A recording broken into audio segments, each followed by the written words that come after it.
ಇವತ್ತು ವಿಜಯಪುರ ಜಿಲ್ಲೆಯ ಜಿಲ್ಲಾಧಿಕಾರಿಗಳಿಗೆ ಮನವಿಯನ್ನು ಸಲ್ಲಿಸುವುದರ ಮೂಲಕ ನಾಳೆ ಏನ 9ನೇ ತಾರೀಕಿಗೆ ಡಿಸೆಂಬರ್ 9ನೇ ತಾರೀಕಿಗೆ ಕರ್ನಾಟಕ ರಾಜ್ಯದ ಮುಖ್ಯಮಂತ್ರಿಗಳಾದಂತ ಸನ್ಮಾನ್ಯ ಸಿದ್ದರಾಮಯ್ಯ ಸಾಹೇಬರು ಬಿಜಾಪುರಕ್ಕೆ ಬರ್ಲಾಕತ್ತಾರ.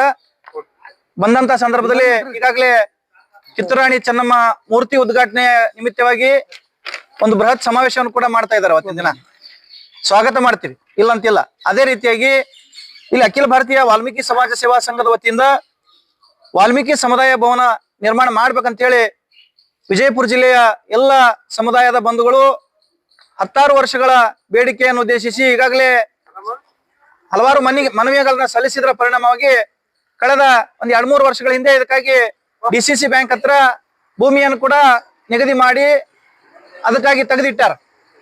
ಇನ್ನು ಕಳೆದ 2 ವರ್ಷಗಳ ಹಿಂದೆ ಆ ಸಮುದಾಯ ಭವನ ನಿರ್ಮಾಣಕ್ಕಾಗಿ ಕೂಡ 4 ಕೋಟಿ ರೂಪಾಯಿ ವಿಶೇಷ ಅನುದಾನವನ್ನು ಕೂಡ ನಿರ್ಮಾಣ ಮಾಡಿದ್ದಾರೆ, ತೆಗೆದಿಟ್ಟಾರ. ಆದ್ರೆ ಭೂಮಿ ಪೂಜೆಯನ್ನು ಮಾಡಿ ಆ ಕಟ್ಟಡ ಕಾಮಗಾರಿಯನ್ನು ಇಲ್ಲಿವರೆಗೆ ಮುಗಿಸ್ಬೇಕಾಗಿತ್ತು. ಇಲ್ಲಿರುವಂತ ಜಿಲ್ಲಾ ಉಸ್ತುವಾರಿ ಸಚಿವರು ಇರ್ಬೋದು, ಜಿಲ್ಲಾಧಿಕಾರಿಗಳಿರ್ಬೋದು, ಮತ್ತು ಇಲ್ಲಿರುವಂತ ಎಲ್ಲ ರಾಜಕೀಯ ಮುಖಂಡರು ಕೂಡ ಇದರ ಹಿತಾಸಕ್ತಿ ಇಲ್ಲದ ಕಾರಣವಾಗಿ ಇಲ್ಲಿವರೆಗೂ ಕೂಡ ಈ ಭೂಮಿ ಪೂಜೆ ಇನ್ನೂ ಪ್ರಾರಂಭ ಆಗಿಲ್ಲ. ಅದಕ್ಕ ಈ ಒಂದು ಮನವಿಯನ್ನ ಸಲ್ಲಿಸೋದ್ರ ಮೂಲಕ ನಾವೇನು ಸರ್ಕಾರಕ್ಕೆ ಮತ್ತು ಜಿಲ್ಲಾಡಳಿತಕ್ಕೆ ಎಚ್ಚರಿಕೆ ಕೊಡ್ತಾ ಇದೀವಿ ಅಂದ್ರೆ, ನಾಳೆ ಬರ್ತಕ್ಕಂತ 9ನೇ ತಾರೀಕಿನಂದು ಆ ಒಂದು ವಾಲ್ಮೀಕಿ ಸಮುದಾಯ ಭವನದ ಭೂಮಿ ಪೂಜೆಯನ್ನ ಮಾಡಿ 1 ವರ್ಷದ ಒಳಗಾಗಿ ಆ ಕಟ್ಟಡವನ್ನು ಕೂಡ ಆದಷ್ಟು ಬೇಗನೆ ಮುಗಿಸಿದ್ರಪ್ಪ ಅಂತಂದ್ರ ಈ ಭಾಗದ ಎಲ್ಲ ವಾಲ್ಮೀಕಿ ಸಮುದಾಯದ ಜನಾಂಗಕ್ಕಿರ್ಬೋದು, ಅದೇ ರೀತಿಯಾಗಿ ಎಲ್ಲ ಸರ್ವ ಜನರಿಗೂ ಕೂಡ ಅನುಕೂಲ ಆಗ್ಲತ್ತೆ.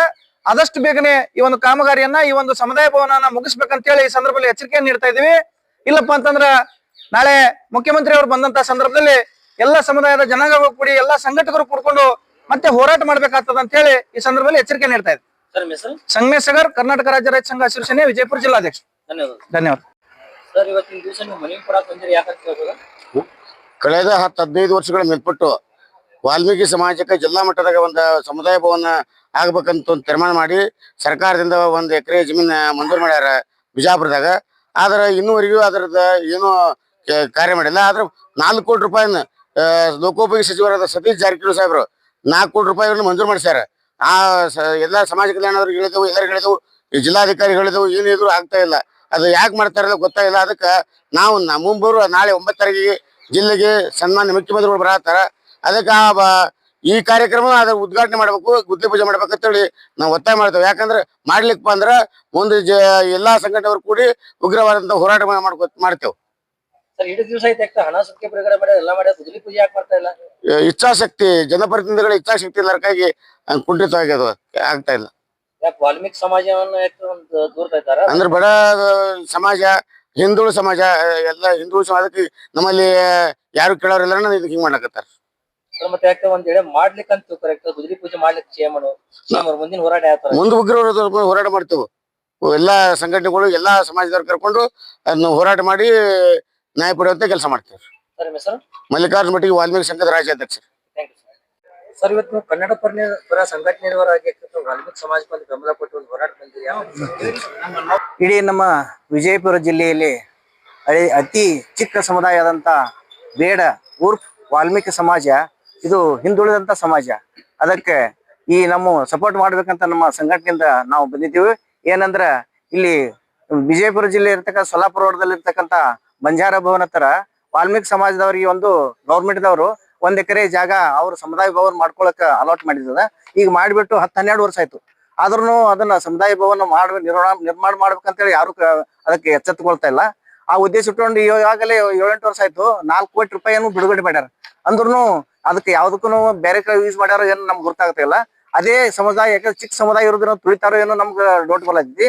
ಆ ಉದ್ದೇಶ ಇಟ್ಟು ನಮ್ಮ ಎಲ್ಲಾ ಹೋರಾಟಗಾರರು ಇದಕ್ಕೆ ಇವ್ರಿಗೆ ಬೆಂಬಲ ಕೊಡಾಕತ್ತೀವಿ.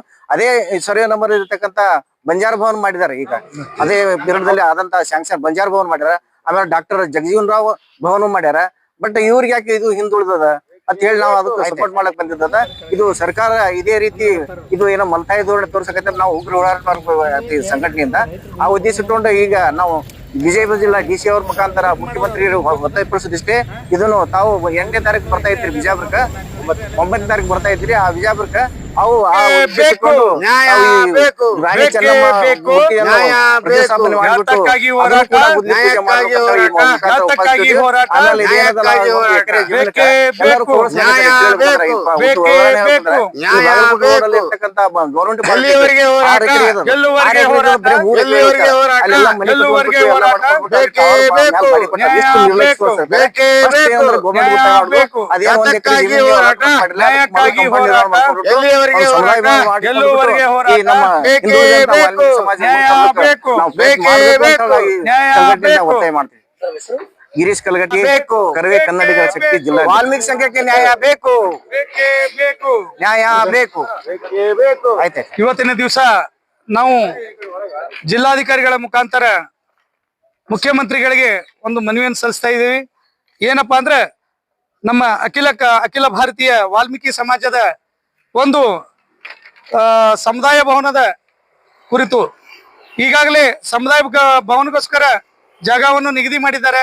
ಸೋಲಾಪುರ ರಸ್ತೆಯಲ್ಲಿರುವ ಡಿಸಿಸಿ ಬ್ಯಾಂಕ್ ಹತ್ತಿರ 39 ಗುಂಟೆ ಜಾಗವನ್ನು ಕೂಡ ನಿಗದಿ ಮಾಡಿ ಜಾಗನೂ ನಿಗದಿಯಾಗಿದೆ.